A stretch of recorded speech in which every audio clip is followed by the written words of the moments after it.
executive editor of the Brewer Magazine. Welcome to another edition of the Brewer Magazine podcast and the Cider Business podcast. You make sure that you're liking and subscribing and following along every week here on both our YouTube and Spotify channels. And of course, 24 hours a day, your business resource needs are available at brewermag.com and ciderbusiness.com. Well, running a restaurant is a lot. You start out with a vision for something special, but that vision gradually gets overshadowed by the day-to-day of it all. And the thing I love about Square is how it helps take some of that pressure off so you can actually enjoy why you started all this in the first place. When Square steps in, helping you save on food costs, you get your menu seen by millions on Cash App and delivery app payouts faster. It frees up time and mental energy in a world where both are typically in short supply. Square, here for the magic that's not on the menu. Go to square.com/goodstuff to get started. That's square.com/goodstuff. We're also sponsored by Keg Logistics. You can go to keglogistics.com for more details. Well, today we're looking at a distribution strategy that a lot of small producers are starting to consider right now. There's a lot of consolidation in distribution, and it's going across all craft beverage landscapes. And smaller breweries and cideries are increasingly asking a very simple question. If traditional distribution channels get narrower, what options remain for maintaining reach, margins, and relationships with retailers? Well, two Oregon producers decided not to wait around for that answer. Instead, they built one on their own. In this edition of the Brewer Mag and Cider Business podcast, we talk with Jeremy Hall of Blossom Barn Cidery, David Lehane of Drop Bear Brewery, because they've got launched together the Oregon Makers Cooperative. It's a self-distribution partnership where each producer sells each other's cans and kegs directly to retailers. And the idea, it seems pretty simple on paper, but the operational and financial implications are anything but. So we talk about what forced them to rethink about this distribution strategy, how the cooperative actually works in practice, and what kind of margin different self-distribution can create, and what other small producers should consider before trying something similar. So if you're a brewery or cidery owner trying to navigate today's distribution environment, this conversation gives an insight and in-look and behind the scenes of how these two producers are experimenting with a different path. Check it out here on the Brewer Mag and Cider Business podcast. This Brewer Mag podcast is sponsored by Keg Logistics. Now's the perfect time to review your keg management strategy. Whether you're seeking a truly flexible keg rental program or intrigued by the seamless distribution freedom of paper fill, Keg Logistics is ready to craft a personalized solution for you, ensuring you receive the kegs you need precisely when you need them. For details, visit keglogistics.com/brewermag. Keg Logistics, modern solutions for keg efficiency. And we're joined here on the Brewer Magazine and Cider Business podcast with Jeremy Hall of Blossom Barn and David Lehane of Drop Bear. Guys, thanks for joining us here on the podcast today. Absolutely. I'm excited to talk about this. Yeah, glad to be. Thank you. Let's talk about that. You guys are the co-creators of the Oregon Makers Cooperative. And obviously, if people haven't really heard about the craziness that's going on in Oregon right now, if you guys kind of want to give us a little history lesson, modern history lesson of the last about 8 weeks of what's been going on in Oregon and how we're getting to this point of you guys putting something together. Sure. Yeah. I mean, I think a lot of people have heard about what's gone on with Columbia acquiring a well-known craft beer and craft cider distributor, point blank. And there's a lot of concerns about what that's going to mean for some of the small producers. So I did have a distribution arrangement for several years, it was really challenging as a small producer to do sales work outside of my area. So the distributor was really helping me a lot in Portland, and it worked for a couple of years. But when they picked up other cider makers that had full-time salespeople that were really hitting the bars and restaurants and markets in Portland, and if I was only going up quarterly, we were just not selling enough for the distributor to be satisfied with the arrangement. And, distributors do a lot of really hard work, logistically, accounts receivable, all of that. But they do take 30% in general as kind of the standard going rate. Mm-hmm. And that can really eat up almost all of the margin. And unless you're dealing in a lot of volume, it's really hard to support the distributor with sales hours. So that's really kind of where we found ourselves, is that, we decided we would focus on making a little less cider and trying to sell it at a higher price point. But, in order to get the tanks empty and for cash flow, it's really nice to be able to continue to sell cider and beer at a wholesale outside of the area where we don't have to do a tremendous amount of work. David and I met at an event a little more than, I guess, just a little less than a year ago, and hit it off and kind of kept the conversation going about how we might be able, what we were just experiencing, and then how we might be able to help each other. And David, what gave you the confidence going forward to have maybe some operational complexity added to you guys, but it's something that's in-house as well? Yeah. So at my end, we're 3.5, nearly 4 years old, and we haven't got a distributor. We haven't entered into distribution yet. So we were self-distributing, predominantly around the Eugene, Springfield area where our brewery is.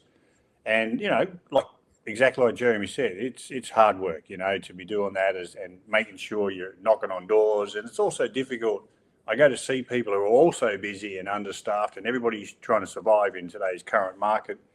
And you're sort of like, hey, can I spend some time talking to you? And, you just in buying this one product. And they're sort of like, yeah, I'll get to it. Whereas a distributor has the advantage of, here's a portfolio of what we can offer you. What do you think? So, as Jeremy said, we met and we were chatting about it. And at that time, I had approached a couple of distribution companies, and we were talking to them about what's the chance of getting on the books, and I had a few come back, which were really nice of them. And they said, look, nah, sorry, you're too small. Your product would get buried too far down on the list, and, you just wouldn't get any traction. Then we just had others that, weren't interested, obviously, because they didn't see that we were going to be of a benefit to their books.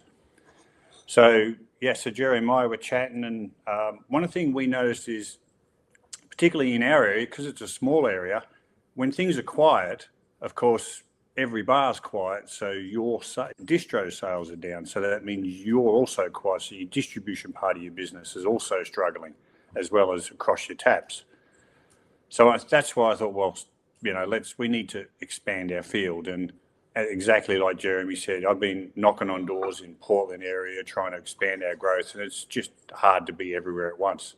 So that's when we talked about this idea of, well, you're distributing and you're actively wandering around, and I'm doing the same. And if we could form a co-op, and, over the year we built this model where it's fair to everybody. And, we're supporting each other's products, and we're not competing in the sense of, it supports, it gives us a couple of options now at this stage, because there's only the two of us, but it gives us 2 brands that we can present and talk to a customer about. And I think as we grow, it's going to give us more traction and more of an opportunity to get into the doors where, we're causing a bit of grief because we're interrupting people for about one. Now we can talk about at least 2, both good products, both well received in the market. So we thought, why not? So we're giving it a go and working our way through it slowly. Sure. And it's funny that it all came at the same time. Like, there's been so much going on, and Go Self Distro, was another one that is also doing this, that Adam Milne is launching. Was this something you guys were already working on? I mean, obviously had you heard rumblings of this happening? I mean, how all of a sudden you're hearing about all of these, collaboratives that are happening in the area for you guys? When did those conversations start happening, and you're hearing it from other places as well? Yeah, it's funny. It was not, none of that was on our radar at all. We kind of, excuse me, being as small as we are, I think we just kind of operate in the area in which we are and do the best we can. And while we certainly understand that the alcohol industry as a whole is struggling and that there's a lot of consolidation, I was not aware of what was about to go down with like Columbia and Point Blank at all. Mm-hmm. And, David and I had just basically launched gone kind of public with, this is what we want to do, this is where we're at. And and started getting good reception from that. And then we heard about Adam's effort, and which I thought was amazing. And he made it super easy for us to get on Go Self Distro as well. So, I think is just as much as we can do to support each other, and that a lot of these craft small producers do want to support each other, the better off it is. And I would say that while it is challenging to make sales calls, and neither David nor I are like trained salespeople with a lot of experience in sales other than to sell our own stuff, a lot of the buyers are very excited to talk to the person that's actually making the thing, rather than a rep who has, is focused on sales goals and getting facings and tap handles, regardless of what they are. That they're excited to, like, oh, you actually make it. Like, how do you make? Oh, you're making it from whole fruit pressed on your farm. Oh, you're doing Aussie and New Zealand and old world style beers. That's unique. That we can answer questions and about our process and what we do. And despite the fact that, David and I aren't, necessarily the best salespeople, if we were just selling anything, I don't think anybody can sell better than we can of our own things. And that people do appreciate talking directly to the makers. Now, walk me through the mechanics of how things have changed for you guys. Like what happened 6 months ago individually that now you guys can do together? Well, for us, we lost our distribution arrangement about a little less than a year ago. So that we decided at that point, in some ways, I was really struggling to keep the sales up, that the distributor would re-up, and then I would look at their inventory, they were barely selling, and I would try and do the best I could sell remotely, and then I would go up once a quarter and sell. And it wasn't sustainable. And I think it was just mutual that we recognized that this isn't going to work in the long term. But it's like, I was still trying to go to Eugene. I wasn't really going up to Portland very much, other than to like John's Marketplace locations. I was hitting up John's, and I was hitting up some of our long-term accounts in Eugene, but just with the understanding, like, I know this is a stretch for you guys, but like, I am going to be up there in 2 weeks. Is there anything that I can bring you? Maybe you don't need it right now, but you'll need it in a few weeks after. Is that okay? And that's not, that's something that I don't want to be doing, is making it challenging for somebody that's working really hard to present a beautiful curated tap list or bottle list or can list, that they're doing me a favor. I want to be doing them a favor. And so that was just really not working. And I had done that a little bit because we had lived in Eugene for a long time. We started the cidery, and I was selling in Eugene and Portland, and we didn't have distribution yet. And I was trying to just keep those accounts going by driving up once a month and dropping off kegs and cans and bottles. And I knew that just wasn't sustainable. So as David and I were talking about, I have like about 50 accounts in Southern Oregon. And I was like, I can talk to them about what you're doing too. And like, you're already going to Market's Choice and Beer Stein and, all these great locations in Eugene, Springfield that we had, I'd worked hard to develop a relationship with and felt bad I couldn't continue, but David could. So that's kind of where we decided, like, hey, this could really work. And we don't need to take as high of a cut as a distributor is, because we're already doing this. We're already going to these places anyway. And it helps us, like David said, to have a slightly more rounded profile. If we are offering both beer and cider, and hopefully eventually wine and mead as well, like, we can provide a really good experience for a buyer that can, write one check for multiple things. That's also what I've found, that they write the one check and you get two, at this current pot, you get two brands, and that's great. And then the other plus that I've noticed is that, as Jeremy mentioned, you're talking to the people that make the products. You can tell me your product line is great, but I'm really missing this. This is what I'd look for, and I take back this market feedback, and then that allows me to develop new beers, build what the market wants. But it also works for me to pass that information to Jeremy, because we're collaborating. The customers get the chance to talk to both of us, even though they're only chatting to me or to Jeremy. At the size we're at, we can pivot fast. We can turn. We can do things right for the customer. And it seems to be working. It's just started, so it's a long way off being working. But it's the reception so far, and we've been testing. Look, hey, this is what we're going to do. What do you think? And people seem very receptive about it. And Jeremy's brand is well known. With the people I talk to, it's really liked, and they're like, yeah, oh, great. Now we can, get the same support. And exactly, that's the intent of it. You'll get the same support as if you were talking to Jeremy, but you're talking to me instead. That's awesome. And like you said, and I think there's a lot of opportunities for people to see what you guys are doing. There's places that have done things like this before. Like, where did you guys get the notions of it, and how do you feel, especially in the way that the economy is right now, the way that the craft beverage industry is as a whole? This is smart, forward thinking to be able to understand that we're better off. At first we're all rising each other's tides and getting the message out about craft products. That message is out there a lot now.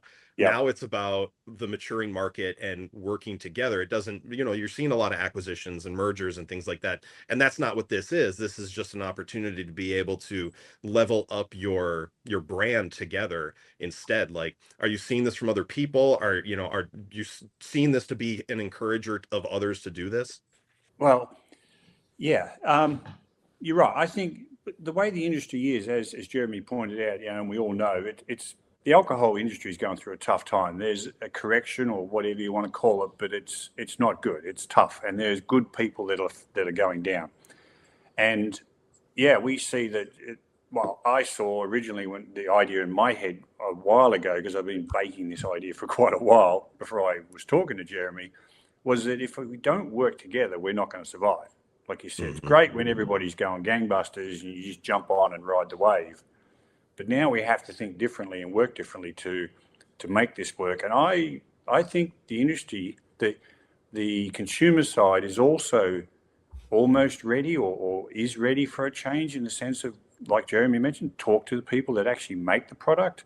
I know people love it when they get to chat to us when we're in the brewery and we're wandering around in the pub and people like that, because they know it's real. It's not just another thing sitting on the shelf. So I think it's just a combination of probably the right timing at the right place, and, working together and just, collaborating, because it's what we have to do to make it work. Yeah. It was pretty organic, I would say, that we didn't necessarily look at what other people had done in this sphere at all. No. Just that we were thinking like, hey, I have accounts already in Eugene and Portland. I can't service. You're doing that already. I'm making sales calls to people down here that love craft beverages. There's people that know your stuff a little bit, but they can't get it. So I can provide that service.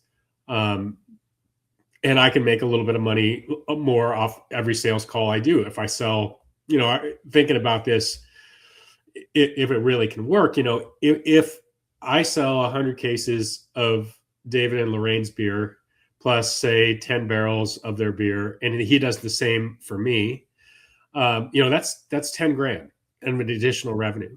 And if we have a winery and a meadery that does that too, and kind of a non-competitive products that we can still articulate and talk about, and that we can sell because it's not hard alcohol. And we have more geographic distribution, say in Central Oregon and in the Portland market. That's another $30,000 in revenue for every maker a year. And that's can be the difference between failure and success. Yeah. And it is going to be a little extra work.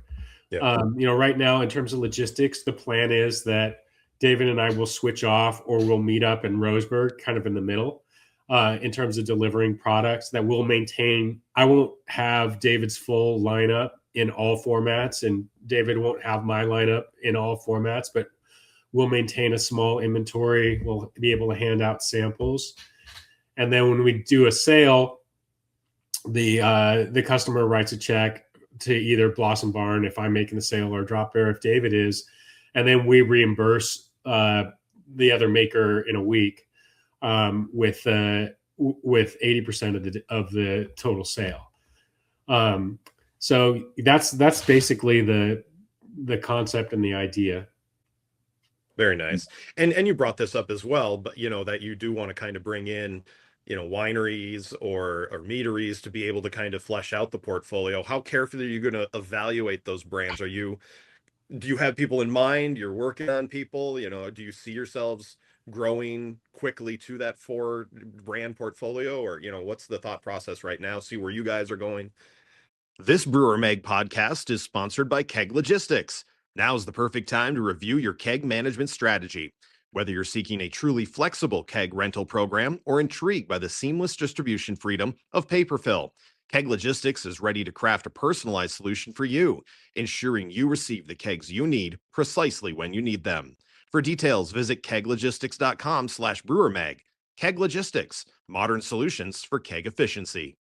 Running a restaurant is a lot. You start out with a vision for something special, but that vision gradually gets overshadowed by the day-to-day of it all. Now, the thing that I love about Square is how it helps take some of that pressure off of you so you can actually enjoy why you started in the first place.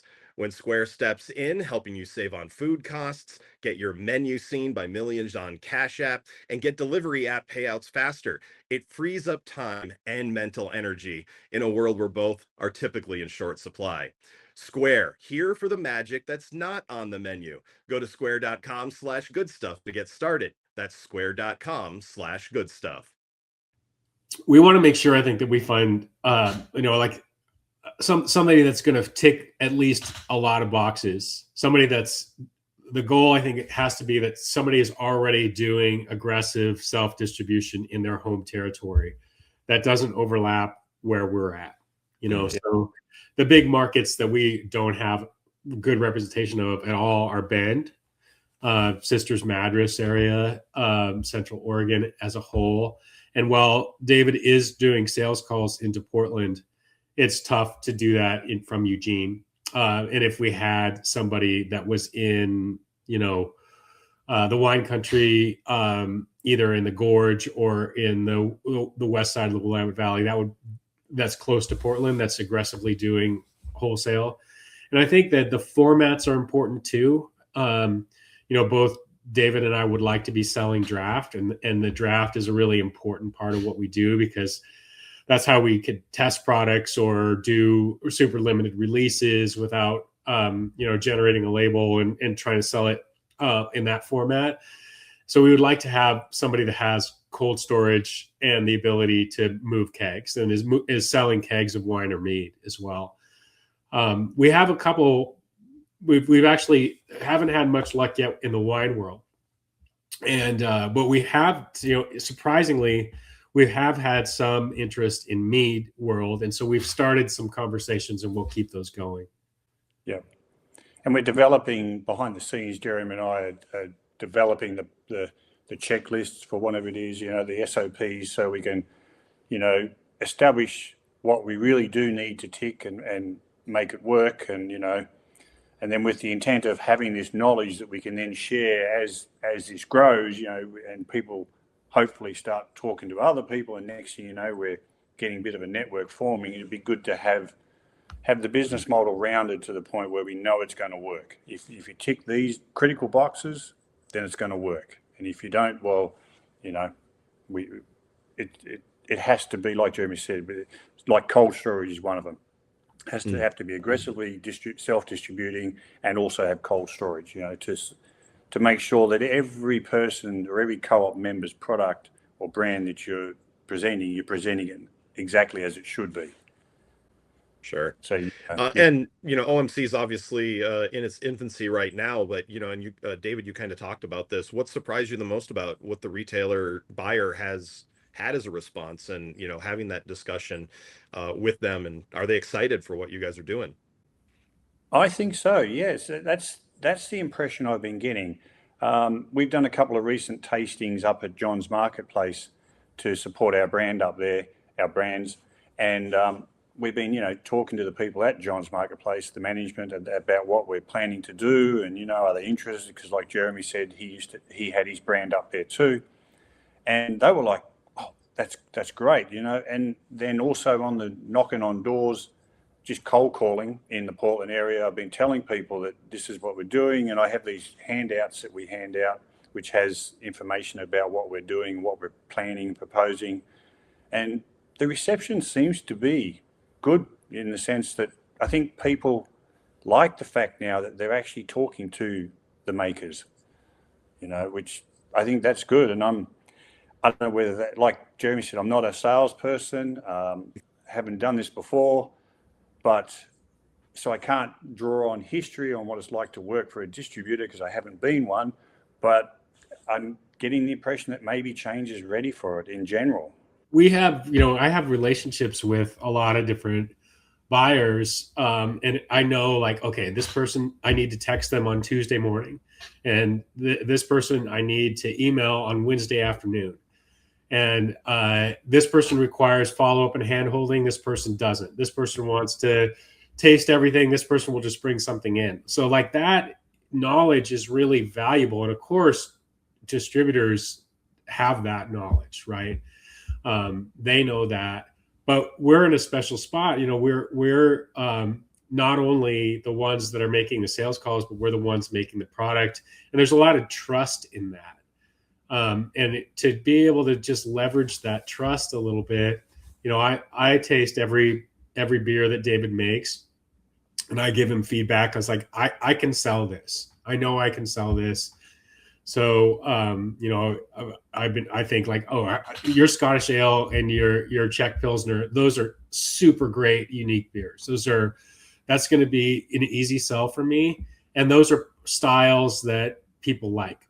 So I can sell those, and I'll tell buyers about them, and they're like, yeah, as soon as you have them, bring them in.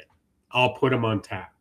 So there's a trust there that's existed because I've been delivering high quality craft, locally made Perry to these folks for years, and so they'll trust me that I'm not just going to bring something in that's not good quality. And their questions are about price and style mostly. And David's pricing is very competitive with just about every craft beer that's in that style. So his case prices are right in the ballpark of what people expect to pay. So they're immediately receptive to buying it, and as soon as we're ready to pull the trigger, they will bring products in. That's awesome.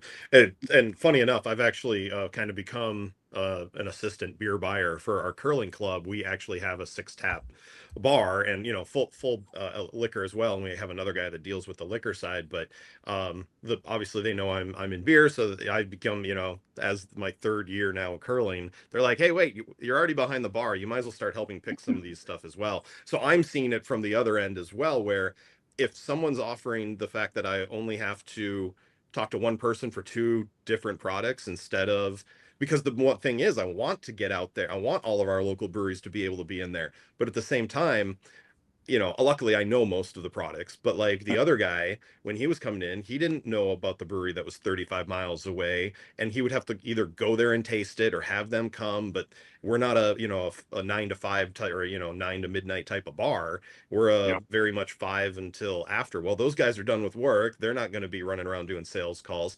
So we did rely a lot on local distributors, and we're slowly trying to get away from that and work. So when the opportunity comes like this, to see, oh, I'm going to be able to get beer cider, Perry, like all at the same time, it definitely it is something that I think is working forward, and again makes it a little easier on the buyer as well. If there was someone listening to this right now, watching this, whichever one, that they're a small producer in another state, what is the mistake that you feel that they'll make immediately that maybe you guys have already seen in just these few weeks or months of putting things together? Like, okay, don't go down this road, start this way instead. From my point, I think the hardest thing is to not be too eager to just take on somebody new. Like Jeremy said, we've spoken to a few people, a few other businesses, and we've got a couple that we continue to talk to, but you have to define what the critical needs are, to make this work. Jeremy and I, and to make this work, we have to really work together. And, you've got to be careful to find people that are going to fit that mix, or businesses are going to fit the mix and stay well with the rules and, the guidelines that we need to make this successful.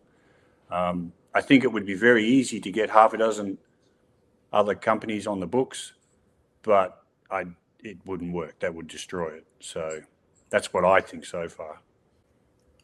Yeah, and in terms of the model that we're shooting for, like, we're still learning how this is going to work, but I think it would be really hard to do this if you had a bunch of producers that were making really similar things. Mm-hmm. Yeah. If you had 4 breweries that are known for their IPAs and Pilsners that were trying to do this together, I think that would be challenging.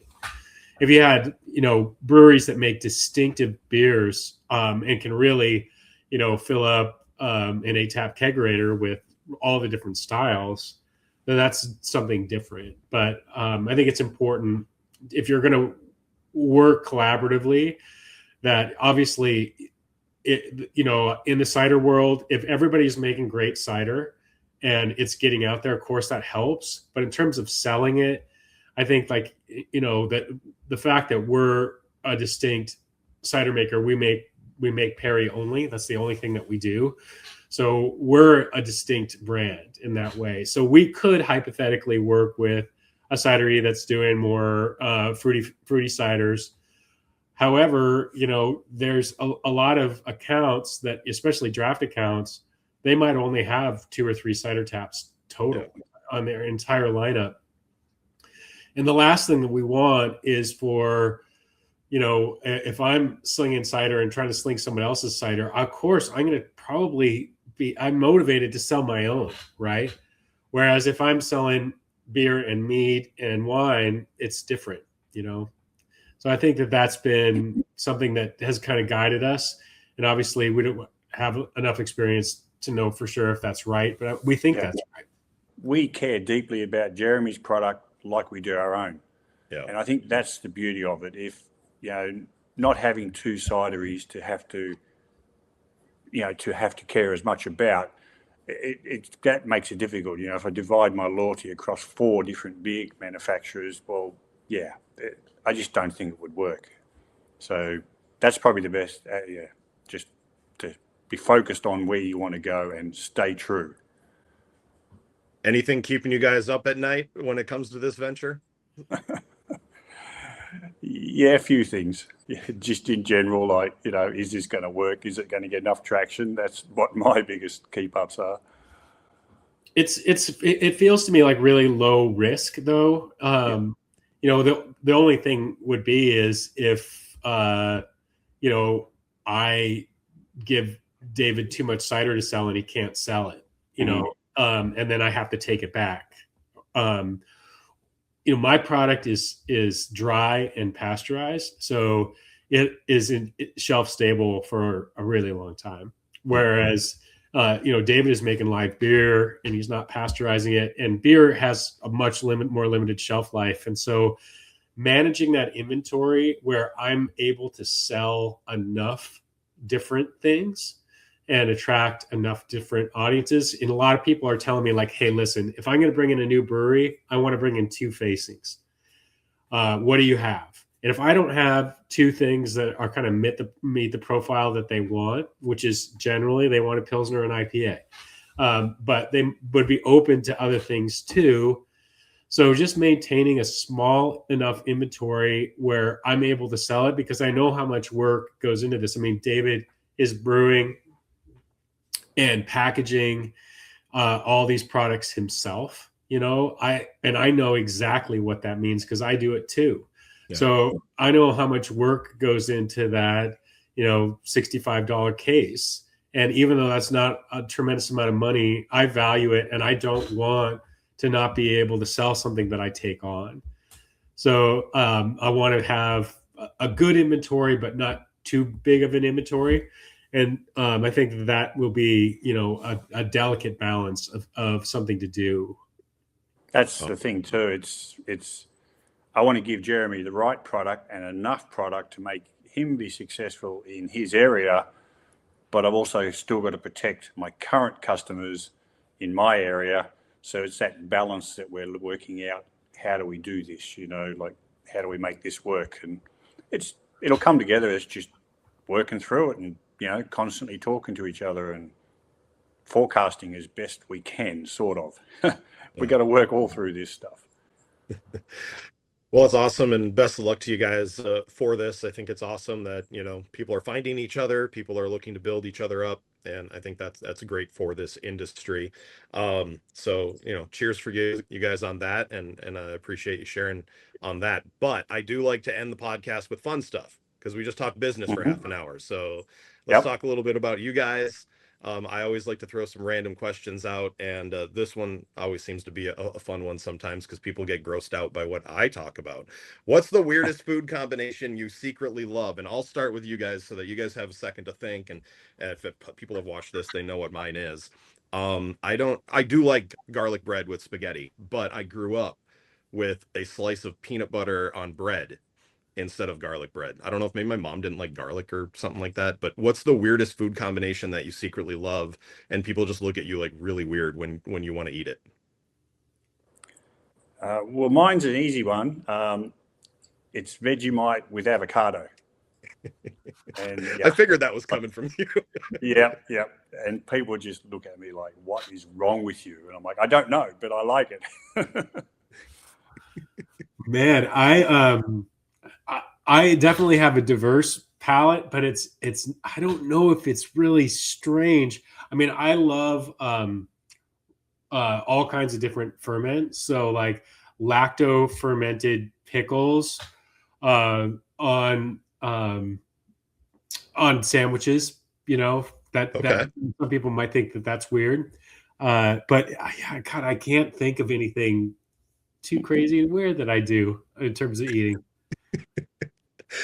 Well, that's again, it's always a way to think a little bit. And sometimes I've actually had people text me after like, oh, I meant to say I should have said this. So maybe I'll probably do that later. Half an hour from now. All right, a second one. If you could guest star on any TV show, what would it be, and what would your role be in that show? It can be reality or not. Well, I love the show Alone. Okay. And I think what would be really cool is to be the person that comes to tell your loved one that they won, rather than suffering for 80 days, slowly starving to death and freezing. How about you, David? Yeah, this one's got me off guard. I got to be honest, I don't watch a lot of TV, so I'm kind of not real sure what program I'd like to be in or do. So I might have to give that one a bit of a pass and think about that one for a while because, no problem. You've caught me off guard. All right, here's one a little bit closer to home, and you'll be able to share from. What's the most ridiculous or unexpected thing that you've ever been asked to do in a previous job? I used to work for a conservation nonprofit, and we would sometimes take elected officials up in planes to look at what was happening in the woods. And I had two, this was a long time ago, but two city councilors in the suburb of Portland that were both pretty big people. And I had to be very delicate in talking about the small plane and the balance of weight that was required in order to make sure that we were all safe on the plane. So making sure that they knew that there was going to be a very strict seating arrangement without offending. Yeah. A good delicate balance. Yeah, Play right. on words right there for you. Yeah. Well, mine's nowhere near as exciting as that, but mine was just learning how to dig holes for the sake of learning how to dig holes. It sounds unusual, but it's a military thing. They seem to love the idea of teaching you how to dig holes. And if you're standing around doing nothing, now you're going to learn how to dig a hole and then fill it back in. And it's like, what's the point? But yeah. Everyone needs a ditch digger at some point, right? I guess so. I've yet to run into that, but when they do, I'm the man you can choose. Awesome. See, unhidden talents that we didn't know before. So I appreciate that. For sure. Well, guys, I appreciate the time spending with you and learning a little bit about what OMC is going to be all about. And best of luck to you guys in the future for this. Thank you, John. Thank you. Thank you, John. This Brewer Mag podcast is sponsored by Keg Logistics. Now's the perfect time to review your keg management strategy. Whether you're seeking a truly flexible keg rental program or intrigued by the seamless distribution freedom of paper fill, Keg Logistics is ready to craft a personalized solution for you, ensuring you receive the kegs you need precisely when you need them. For details, visit keglogistics.com/brewermag. Keg Logistics, modern solutions for keg efficiency.